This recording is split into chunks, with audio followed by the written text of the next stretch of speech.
This is Tom Mortensen with raSmith, who's been an incredible advocate for our project here in Wisconsin Avenue Park. Today's topic of conversation was about preserving nature through design. And when Tom first walked into our office, he immediately talked about how important the parks were to him, how important nature was to him. And likewise, it is the same for us. Our goal is not to harm the trees or the nature. Our goal is to get everybody out in the middle of it. So Tom will walk us through when we get there how they're thinking of doing that, but that doesn't mean we have all the answers, and we welcome more as time goes on. Right now, we're actually at the playground. Brock, if you could get a view of the playground for us, there's a couple things that we always point out here that are very obvious and unacceptable. One is, and let me be clear, we've always said that the parks are done the best that they could at a time when these things were built. Exactly. And now they need help, as do many, in not only making the adaptations, but understanding why those adaptations are needed. And so we can see the blue paved area here only takes you to 2 swings, and those are toddler swings, right? But even the one where it does take you to the steps to get onto the playground, well, they're steps, they're not a ramp.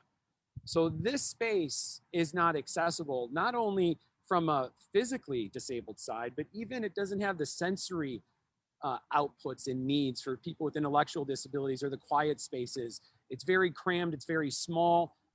It's to some degree, for all abilities, it's of insignificance. And so this is the one place that we really have to improve this space, almost more than any of them, because everybody wants to play here. I'm a kid at heart, and I want to play with my kids and reach the top of the mountain with them just as they want to play on this playground. I don't want to sit on the bench. But in the future, we talked about this playground, and the playground location will be by the office building and by the baseball field. So what will actually be here is an outdoor fitness elements that are also fully inclusive. And that will lead from the trail that Tom and I are going to walk you guys through today. Tom, you've been involved with the parks for decades. Yes. Right? I'm not trying to age you or anything here. That's all right. But you've been involved with the parks for decades. You are so passionate about it. I'm passionate about inclusion. I have found you to be passionate about the same, as I think maybe I've taught you some things along the way. Absolutely. Every time we meet, I learn something from you. That's awesome. But you came in here right away and started talking about same thing like with the Hoppy group. It wasn't that we can't do this. Right. It was about how are we going to do this? And it was you're doing this in the right way by bringing in the right experts at the right time to make sure we do it safely. Exactly. So what are some of the things that you think about when we come through this space so that we do preserve the nature? Well, I look at this as kind of an outdoor room. I mean, it's almost like a cathedral. These trees have been here a very, very long time. They're high quality hardwood trees. It's a beautiful park. Fall colors are just starting to turn now, so that really, adds a lot of interest and beauty to the park. But, you have to be sensitive in these areas. Some of these trees are, over 100 years old.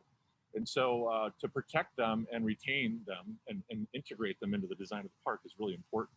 So how do we do that? How do we build something that isn't going to impact the root zone, cause compaction, cause some potential decline? And that has to be done almost like on the ground.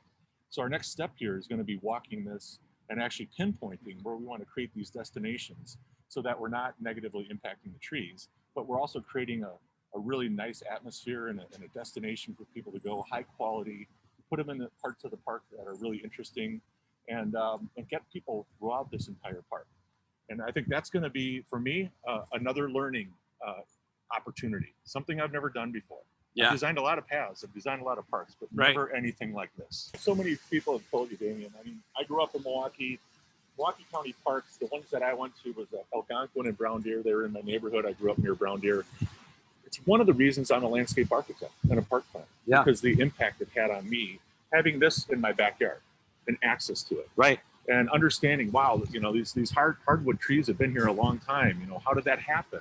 What was here before that? What was pre-settlement vegetation like in this area? And the vision that our leaders had back at the turn of the century to preserve these parks and create what they call the Emerald Necklace, which is the Milwaukee County Park System. It's an amazing story.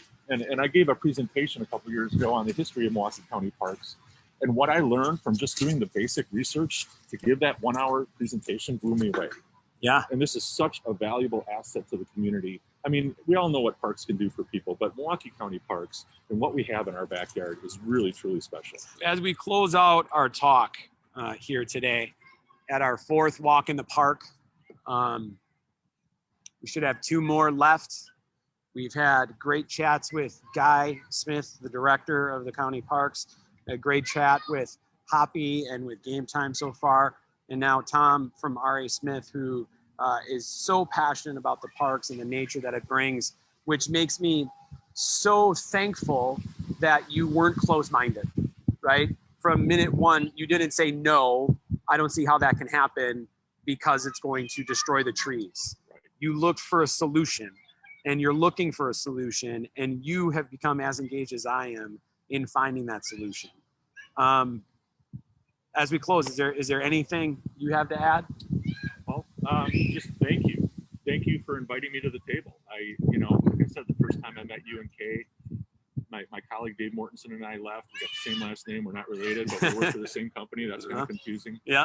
But we left here and we said, there's just something really special that's happening here. Went to your website, understand your mission. We're involved in Summerfest. Summerfest just announced that they're redoing the children's, play area. Right. Badly needed. Right. As you know all too well. And that's the difference that makes when you're in this conversation, right? I got the call. Yeah. And asking us to help, and turns out you're involved, and we already know each other as well. And we're making more of an impact by talking about this that's not even built yet, by talking about it, by telling the community what's needed and what's important, and helping them understand and educate them and inform them that know those opportunities don't exist. Right. Yeah. Right. So thank you. Thank you so much. Thank you. I'm just looking forward to continuing our passion and our success and really making an impact on people's lives.